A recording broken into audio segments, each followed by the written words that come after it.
এখন তারা গুপ্ত বলে মানুষকে হত্যা করার বৈধতা উৎপাদন করতেছে। জুলাই আন্দোলনটা যখন হয়েছিল তখন আমরা কোনো রাজনৈতিক দলের নেতৃত্বে আমরা মাঠে নামি নাই। আমরা আমাদের নিজেদের বিবেক এবং দেশকে বাঁচানোর জন্য এবং জনগণকে রক্ষা করার জন্য আমরা স্বতঃস্ফূর্তভাবে রাজপথে নেমে আসছি।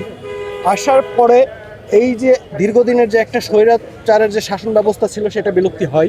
হওয়ার পর স্বৈরাচার যে শাসন ছিল সেই ব্যবস্থার আপনার পতন ঘটে। কিন্তু সেই সময় আমাদের পাশে দেখা গেছে কেউ পাঞ্জাবিওয়ালা টুপিওয়ালা ছিল, কেউ বড় কালো টিপওয়ালা ছিল, কেউ হাতাকা ম্যাগি ব্লাউজ পরেছিল, কেউ জিন্স পরেছিল। নানান রকমের মানুষ আমাদের সাথে একসাথে আমরা একই সাথে হাত রেখে রাজপথে নেমেছি। আমরা কখনো দেখি নাই যে কে কোন দল কে কোন পন্থা অবলম্বন করছে, আমরা তা দেখি নাই।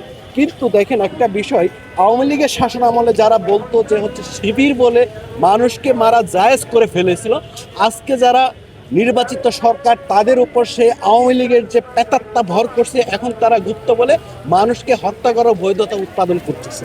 এর বাইরে আমি কিছু দেখি নাই।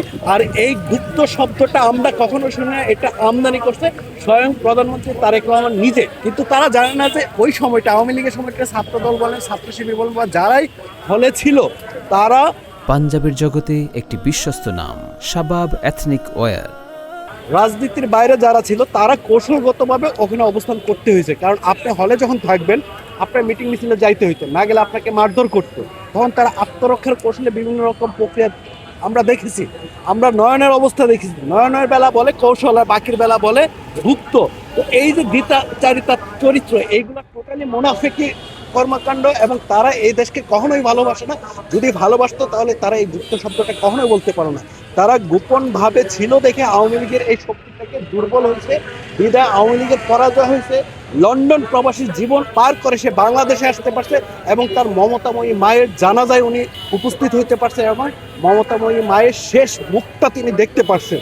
যদি এই ছাত্র জনতা মাঠে না নামতো, আমরা যদি না নামতাম মাঠে, ওনাকে আজকে লন্ডনের প্রবাসী জীবন শেষ করতে হইতো না।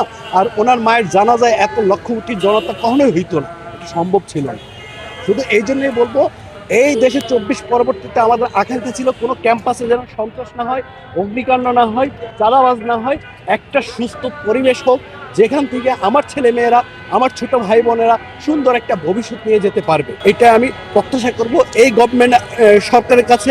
আজকে আমি বলবো যে উনি তো ওনার নিজের দলীয় লোক আমাদের উপর লেলিয়ে দিয়ে আজকে তিনি ওনার এজেন্ডা বাস্তবায়ন করতেছেন।